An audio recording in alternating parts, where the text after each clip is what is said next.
Christine is here again with me. Hi. When I posted the picture of the ricotta stuffed squash blossoms when I made them in the spring, I had several people chime in and say, oh my God, I don't know how to make those. Can you do that? And I said, yeah, next time I get some squash blossoms. And lo and behold, Desert Bloom Eco Farm sent me some beauties. So, I'm going to post the equipment and the shopping list and everything that you need in the YouTube video. I didn't post it ahead of time because I didn't expect you to follow along, because you can't unless you have squash blossoms, which are not readily available. So, you're going to need a heavy bottom pot to fry in. I do not recommend draining them on paper towels, even though I know all of our moms did that. You fried something, you put it on a paper towel to drain. Don't do that. So take a cooling rack and put it on top of a sheet pan to catch whatever grease falls out. You're going to need a couple of bowls, one for the ricotta and one for your tempura batter, and then assorted tools. And I will post all of this, like I said, in the YouTube video. So where do you find your squash blossoms? I have them delivered from our co-op. So what's their season? Is it just August, September? No, because they sent me some in the spring. Oh, maybe they have like two seasons, an early squash season and late squash season. I believe that is the case. Cool. So. And these are summer squashes. These are zucchini, actually, I believe. So not winter squashes. No, they're not hard. Yeah. So you're going to want either zucchini blossoms or yellow crookneck squash blossoms. You don't want to use, God, I think it was smarter than the container. You don't want to use like acorn squash or butternut squash, anything that's hard on the outside. You want the blossoms to be from something that is soft, where you eat the skin. And you see how gorgeous these are. I mean, first of all, they're massive. They're not little tiny ones. And what we're basically going to do is very gently pull these apart and squeeze some seasoned ricotta into them and then tempura fry them. And they're going to be so delicious, and they're going to be absolutely fresh and wonderful, and they're going to go along with our Mediterranean theme dinner that we're doing tonight. So, Karen Berenger asked me in the post, when do you pick them? You know what?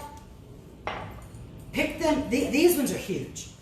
You could pick them anytime from them being like 1.5 inches to 3 inches. If you start to see the squash itself growing here, you can still use them, but you want to kind of grab them before the squash starts to grow, because then you lose the delicate nature of the flour. She also asked, can you coat them with almond flour? I don't know the answer, but we're using rice flour. So this is a gluten-free recipe. There is no gluten in this for a very good reason. Gluten makes tempura batter gross. It makes it sticky. It never gets super crisp, because the gluten, you know what, it's fine for certain things, but when you're doing tempura, tempura is a very, very, very light, thin batter. So you want to choose something else. So we're actually going to be using half and half, cornstarch and rice flour. Okay, so we're going to just set these to the side for now, and we're going to start making our filling mixture. So we're going to take some ricotta. And no, I did not make this, Christine, don't even ask. I know John was very opinionated about it. I know, he wants me to make it, but I happen to have this, so I'm using it. All right, we're also going to put in the zest of half a lemon, and this is about 1 pound of ricotta, so like a 16-ounce container.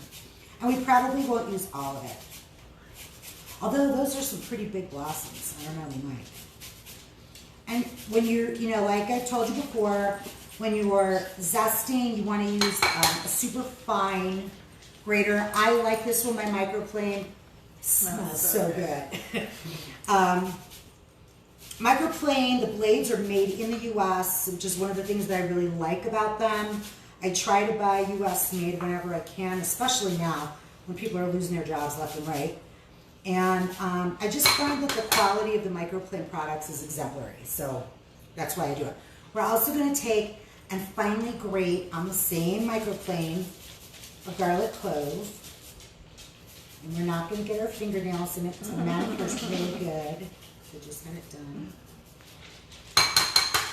And remember what I told you about garlic.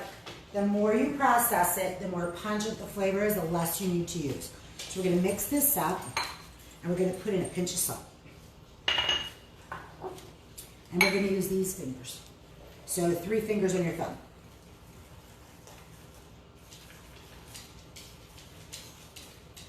Okay, the filling's done. 1, 2, 3. So now, we're gonna move on and we're going to do the tempura batter. This is a little bit more complicated. It has several ingredients. I'm gonna ask you to measure out, first we're gonna do this. A half a cup of rice flour and a half a cup of cornstarch. I always forget yours. There And we go. I am going to separate this egg Into the into the sieve. And I'm going to separate this egg because we only need the white. What? It's not fitting inside the container. Of course it doesn't fit the potato. A little extra won't hurt anything. Okay. Because it'll just make it crispier. So the reason we're doing half and half on the cornstarch and the rice flour is for the crispy factor. When you fry cornstarch, something magical happens. And I don't know the science involved, but I'm just telling you, it gets super crispy. Yeah, science, Jack. So we've got the peanut gallery, because we're having a Harry Potter themed game night, and I have my Harry Potter Deathly Hallows t-shirt on from Universal Studios. So you just want half a cup of each of these? Yeah, that's a huge batch. Okay. That's on that piece of paper. I always have to whip out this because I can never remember the measurements. Okay, and I will start to do this. So you're going to put your flour, your cornstarch, and all of your ingredients except your salt into your sieve. And you're going to, basically you're going to sift it to make sure all the lumps are out and that all of the ingredients are really well incorporated. Now we're using a little baking powder, a little baking soda. Now here's the thing about your baking soda. You want to date it when you open it, because it is only good for about a year once it's open. It loses its potency. So you definitely want to date it. This one was opened in June of this year. That's sugar, we need a teaspoon of that. This was opened in June of this year. And every time you go to use your baking soda, baking powder, shake it. I had shaken it earlier when I took it out of the pantry because it does settle. And it's not just one thing that's in baking powder. There's a couple different things that are in baking powder. And then we're going to add half a teaspoon of salt. I don't think you're going to be able to sift this. Oh yeah. Because it's Kosher kosher. salt. It's not gonna work. Not gonna work. Okay. So, here is where things get fun. Done with this? Yeah, just do this. Alright. We got a puppy behind us. Oh, did we put the sugar in? Yes. Okay. Alright. So now, I'm gonna get the secret ingredient. I'm gonna have you beat that egg in there. Mix it in right now? Yeah. Okay, here's your secret ingredient. Cold, cheap-ass club soda. Okay? I'm not kidding. I'm not making this shit up. Oh, Karen Shalita asked, have you shared the written ingredients yet? No, I said it earlier that it will all go on the YouTube channel because this was just a fast and dirty demo. All right, so we're not ready for that yet. Okay. You want to put your club soda in at the very last possible minute because it's going to start losing its bubbles right away. So here's the other secret. Take a freezer Ziploc bag, stick it inside a pint glass or other container, and use it as a pastry bag. I mean, so you don't have to be like super fancy with a pastry bag because it's got cornstarch all over. You don't have to be super fancy with a pastry bag. I have them. I just more often than not use this. Okay? And, Got the wardrobe manager over here. You're good. You're clear. and then I like to take one of these little clips from the Pampered Chef. You can get them other places, but this one's from the Pampered Chef. Steffi Kong says, "Hello, my gorgeous friend. Now I'm hungry." Oh, hi, Steph. Oh my God, I haven't seen you in forever. Okay. And we're just gonna put a clip on there.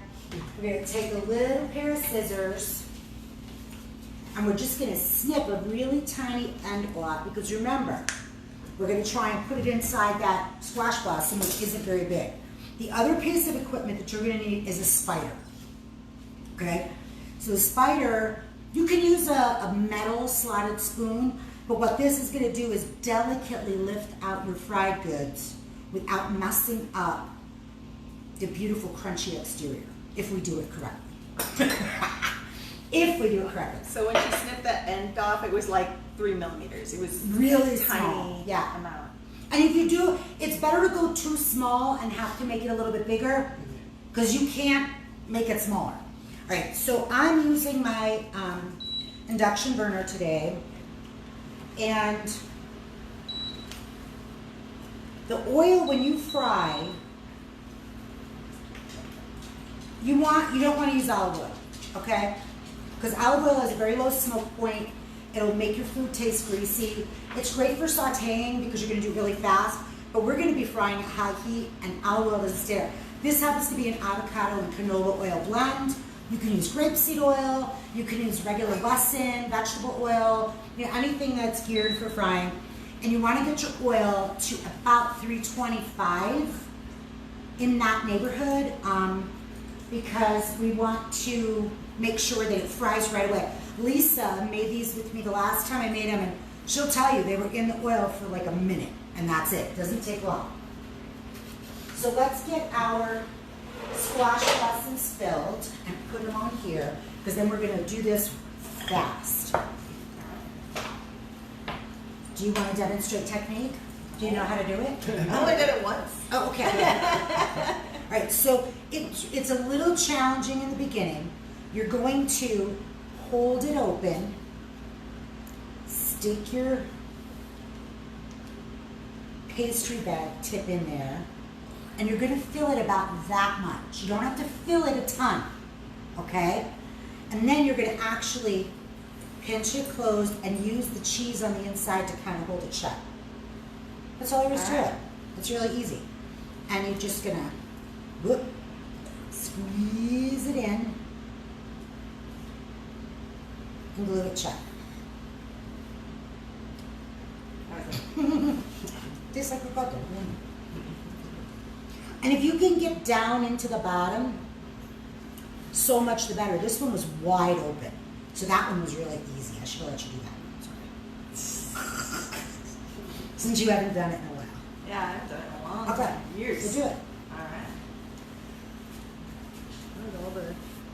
Okay, here's a technique from a newbie, right? Mm-hmm. So you just saw the expert do it. Now you have to struggle through seeing somebody else do it. But it's also probably a good experience for you to be like, wait, how does it work for somebody that's not experienced with this? Okay, so the petals are all like going different directions Okay, on so this? what I like to do is sometimes you have to hold it Okay.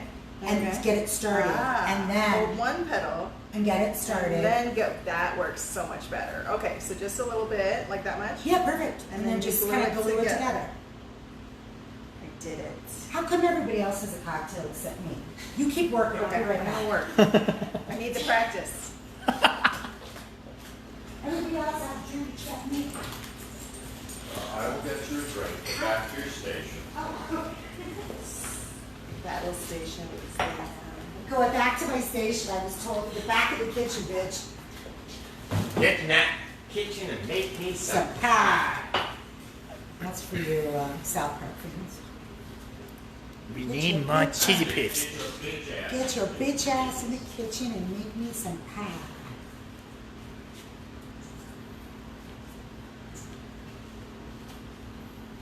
It's gonna be a tag team. See, now this one's really small and pretty. They're all pretty, but this one's really cute because it's small. Yeah, I was kind of smaller too. Leon, these are mine. I'm beating you. I'm winning.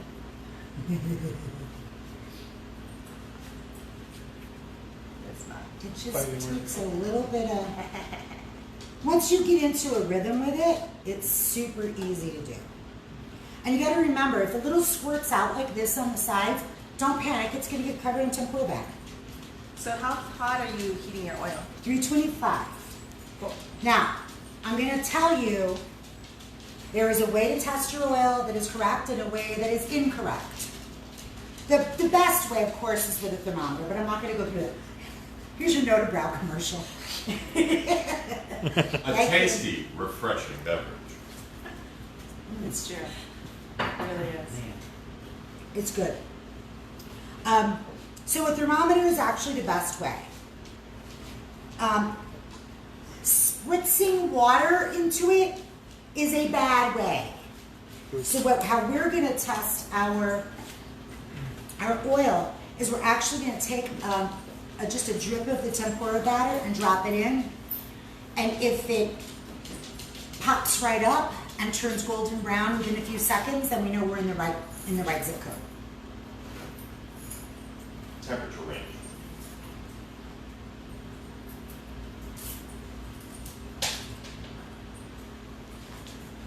Okay, so I'm going to start getting these ready to go into the batter. Cool. Because these only take a little while. Right now, our secret ingredient is our club soda. Now, if I was doing something a little heartier, perhaps, that I was going to tempura, like shrimp maybe, I might use a beer to make the batter. But because these are so delicate and we really want to taste those few ingredients, I mean, seriously, there's 4 ingredients in there. Squash blossoms, ricotta, lemon, and garlic. Oh, sorry, salt. Because there's salt in everything. We want to just keep it really neutral. And you want this thin. This is not supposed to be a great big thick, like, you want it about the thickness of French toast batter, you know? You don't want it like pancake batter. You know what? I put too much club soda in. So we are going to augment. What do we do? Yep, that's what we're going to add. We're going to add just a little bit more flour because I get carried away, as I am wont to do. You got whisked away? Oh! Nah. You're I don't hilarious. know if you guys heard that. He heard it That because did not he's go near, over well. he's near the microphone. Oh, okay. Do you guys see my row is so much bigger than theirs? And you know what? This doesn't have to be exact measurements. You see how I'm not exactly measuring? I thought you were about to say it's not exactly a competition. You know what? I really believe that food should be collaborative and not competitive. Some of you may or may not know, I auditioned for Next Food Network Star, and for that crazy show that Anthony Bourdain, God rest his soul, and Nigella Lawson did, The Taste. And I'm just really glad I never got picked up for either of them. Because, oh, that one's tight? Well, then just set it aside. Because we don't have that much cream left. So as you get down to the bottom of the bag, you can readjust and make it a little bit more user-friendly. Yeah? Okay, so can you see how that's running in a nice thin ribbon? It's kind of like beaten eggs. That's what we want. All right. So between the cornstarch and the egg white, we're going to have a nice crispy batter. See how that is? Okay, so we're just going to go. You know, I don't know if you can hear that, because there's a lot, this is making noise, there's dogs walking across the floor in the background, but it's sizzling a little bit. You know, I think I need more cheese in this. Maybe not. Okay, so this is what you do. You're gonna get messy, have a towel nearby. All right? You're Get not your a bowl close to the grease. I'm gonna start with a little one, so if the oil's not quite ready, I'm not wasting that gorgeous one. Okay, you're just gonna dip back and forth, grab it by the stem, let most of the stuff drip off, and very gently put it into the grease. Now, Jack, can you angle that camera down so that they can see the oil? I can't tip it because of the, it's oil. Yep. But if you can hear the sound, it's frying up beautifully. You might even need to drop that temp a little bit. So you do one as a test run to make sure the oil is the proper temperature. And then you can do a bunch of them one right after the other. And remember, every time you put something into the oil, you're dropping that temperature.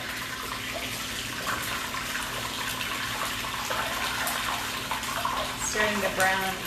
Really pretty. That's it. That's all there is to it. Now you see I'm putting it on there to drain because I don't want to trap the oil onto the blossom. I just want it to come straight off, so that they stay crispy and beautiful. Now, the other thing to keep in mind is that your tempura batter is going to kind of glue your petals together, so you don't have to freak out about that at all. That's the crazy one? Yeah. It's twisted. And don't be afraid of your oil. Okay, don't do what I just did. You kind of want to lay it in, all right? What? Petal glue. Strong stuff.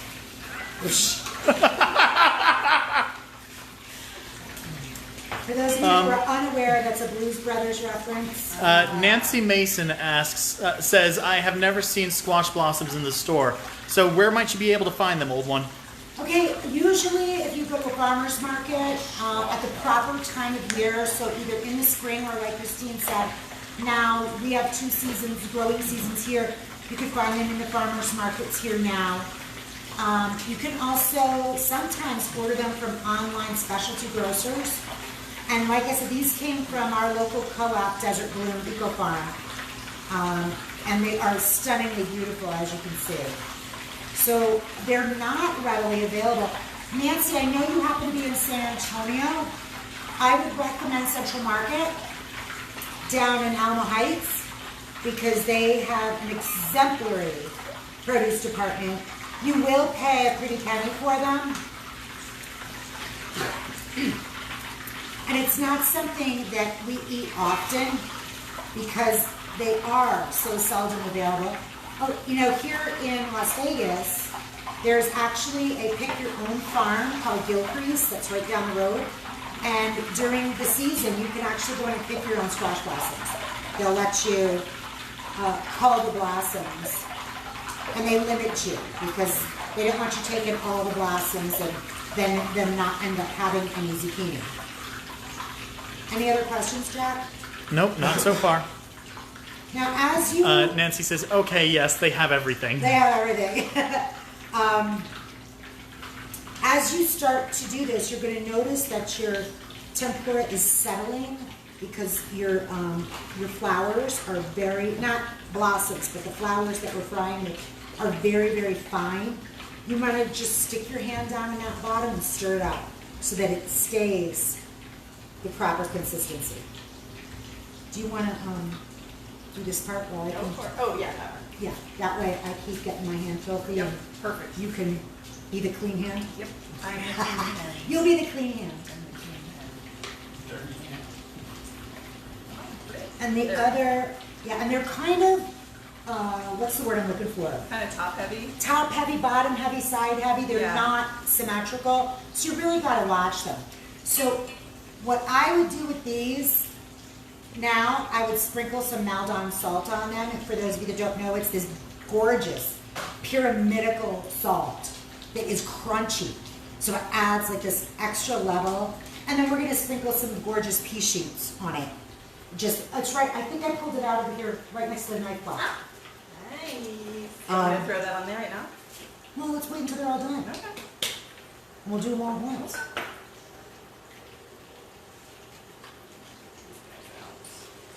And you don't want to crowd your pan, because then you're going to end up steaming them instead of frying them. You're going to oil steam instead of... And if they stick together, don't panic. Just pull them both out at the same time. But see, they're only in that oil for like a minute.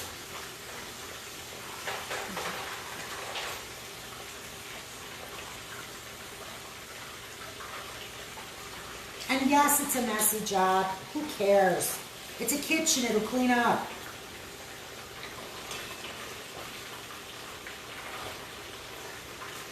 Now you might be asking why I'm using the induction burner as opposed to the gas burner that I sometimes use, and it's because you can get a more consistent temperature control for frying with an electric stove than you can with gas. Just throwing that out there. You very rarely will hear me ever praise electric, because I hate cooking on electric. But this isn't just regular electric, because No, it's this is- constantly on, Yes, right? yes. Whereas if you're working on an electric stove, it's going to turn on and off. As On needed. and off. As needed, right. And this stays at a consistent temperature because it's an induction. For those of you that are lucky enough to have an induction stove in your kitchen, bravo. Now you'll notice some of these have like little dark flecks. That's just part of the flour, not blossoms, that cooked off in there. Don't panic. It's not a bad thing. It's a beautiful thing. Let's see. So good. All right. It's so good. It's so good. Oh, Wow. So you don't want to try and eat these fresh out of the grease. You will burn your mouth. Because the cheese is hot, the batter's hot, everything's hot. In other news, water is wet. Yeah, but you know what? Like, you can eat French fries after they sit for like 30 seconds. Yeah. These, you gotta kind of let them sit, because otherwise you will burn your mouth. I It's promise. layers of fat. It's- Layers mhm. of hot burning fat. Yep, Ooh, that cheese is melting out. that's okay. Don't Don't panic. panic. As it sits there, it'll solidify back up. Panicking. This guy. Remember your training, but turned I the never temperature had back any up training. because it cooled down too much. Okay, good.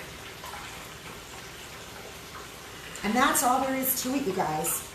So, have fun. In the next day or two, all of the ingredients and equipment list will be posted on the YouTube video, on the YouTube channel. If you are not a subscriber, please do, and then you will get an email that'll say, hey, Good for Spooning just posted a new video, and then you'll know that the ingredients and the shopping list are up there. If you are not a subscriber to my blog, don't worry, because I really haven't written anything in a long time. And the last thing I wrote, I didn't save it, and when the computer restarted, it deleted it. This is why you always back up your work. This is why you save, and I didn't. And now I have to rewrite it. But follow me on Facebook, follow me on Instagram, and by all means, subscribe to the YouTube channel. If you've got questions, I'm going to stay here for just another minute or two while we fry. Aren't they beautiful? They're beautiful. Thank you, Desert Bloom. Yeah, thank you, Desert. This one needs a little extra cheese in it. Better to thank Desert Bloom than Desert Bluffs. All right, guys. Wow. Thanks for watching. Happy frying. And Jack, we're out.